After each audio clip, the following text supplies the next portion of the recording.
La suite de votre magazine du dimanche soir et on est ravis d'accueillir à présent l'humoriste, chanteur, imitateur, bref l'artiste Michael Gregorio. Bonsoir. Bonsoir. Et bienvenue, c'est une belle année qui s'esquisse pour vous en 2016. Vous fêterez dans quelques mois vos 10 ans. 10 ans déjà. 10 ans déjà, et ouais, c'était il y a 10 ans. Ça m'a surpris en voyant l'affiche 10 ans. Ouais, c'est surprenant. Moi aussi, je m'en rends pas bien compte. Tout est allé presque très vite et en même temps, c'est très progressif. Et puis ça avait commencé même bien avant 10 ans. Donc, j'ai pas vraiment 10 ans. J'ai un peu plus, j'ai un peu moins, je sais pas trop. Mais en tout cas, c'était l'occasion de fêter les 10 ans de la première au Café de la Danse en décembre 2006. Exactement. Et vous donnerez rendez-vous pour un spectacle événement. Ce sera à partir de février. Fin février. 2016, exactement. On va en parler, mais d'abord on va écouter un extrait de la bande-annonce.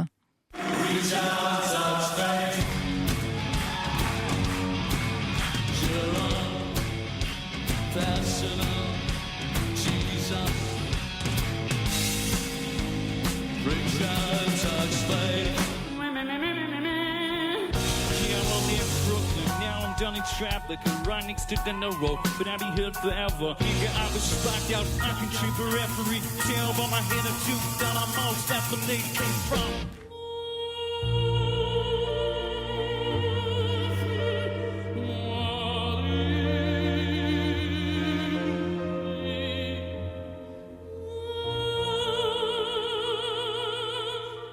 De Michel Vauquer et Charles Dumont. Le remix de David Guetta. Tout ça m'est bien égal.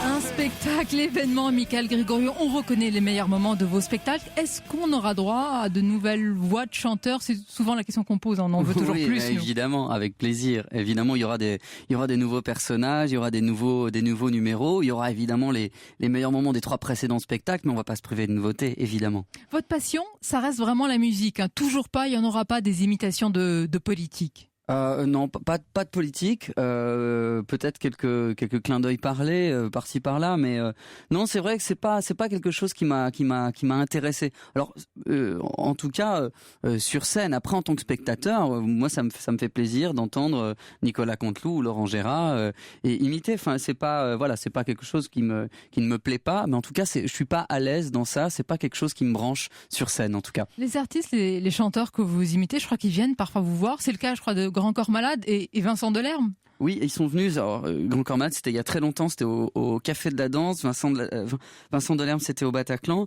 C'est assez rare quand même que les artistes viennent voir le spectacle sur scène, mais ça fait toujours plaisir.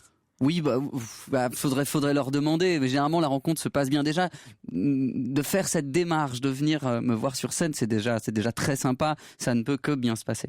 Je voudrais qu'on écoute une autre de vos imitations, Michael Gregorio. C'est Edith Piaf, incroyable. Mon Dieu, mon Dieu, mon Dieu, laissez-la moi encore un peu, mon amour, mon Dieu, mon Dieu. Et puis les spectateurs le verront sur scène, il y a le jeu avec les lumières, les positions d'Edith Piaf, c'est un vrai voyage dans le temps. Ah, ça me fait plaisir, merci beaucoup. Oui, c'est ça qui est très amusant avec ce spectacle, c'est de pouvoir voyager entre les différents styles et les différentes époques musicales. C'est ça qui me plaît finalement, c'est que dans ce spectacle un peu protéiforme, on va pouvoir aller du rap à la musique classique, en passant à la variété, la chanson française, le jazz, etc., etc. C'est ça qui me plaît le plus dans le spectacle. La première fois que vous avez travesti, transformé votre voix, Michael Gregorio, c'était déjà pour un chanteur, pour un artiste? Oui, je pense qu'assez naturellement. Voilà, c'est ça. J'étais au lycée, en fait, je faisais. Il y a deux choses, c'est-à-dire que il y a d'un côté ma passion pour la musique. J'étais fan de rock, j'étais fan de Radiohead, de Nirvana, et je crois que je m'amusais un petit peu comme ça à chanter à la manière de mes idoles. Et à côté de ça, je faisais du théâtre. Et je me souviens, on jouait une pièce de Brecht, Grand-peur et misère du Troisième Reich. Et le personnage était beaucoup plus âgé que moi. Moi, j'avais 16 ans et je devais être crédible dans le rôle d'un d'un chirurgien. Et en fait, le truc, c'est que voilà, je devais peser 43 kilos, 1m60, avec une voix très jeune, et j'avais trouvé une manière de transformer de la voix pour me donner une espèce de contenance et une espèce de crédibilité dans ce personnage-là. Il y a ces transformations de voix et il y a ce qu'on sait peut-être pas, mais le public le sait quand il vient vous voir, vous êtes une vraie bête de scène, comme on dit. Non mais c'est vrai, vous aimez bien vous jeter dans le public, un vrai plongeon, un bain de foule. Je sais que vous aimez escalader aussi les balcons. Ouais. Ça a même posé quelques problèmes au Châtelet. Ah, au théâtre du Châtelet, oui. Quand vous en on a souvenez fait le Châtelet. Ce qui s'est passé. Ouais.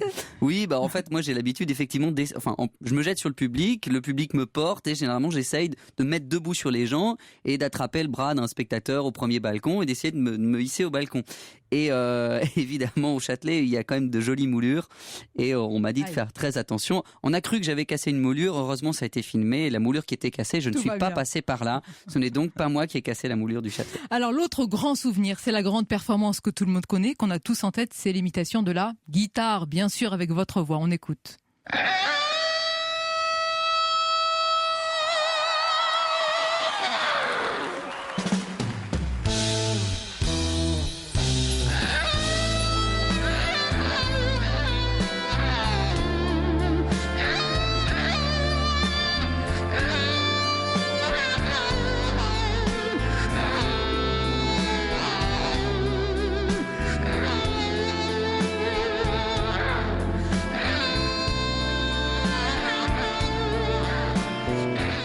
Faut-il le rappeler, tout le monde le sait, vous faites ça avec votre bouche quand nous on met 10 ans, 15 ans à apprendre à jouer de la guitare, c'est bien ça?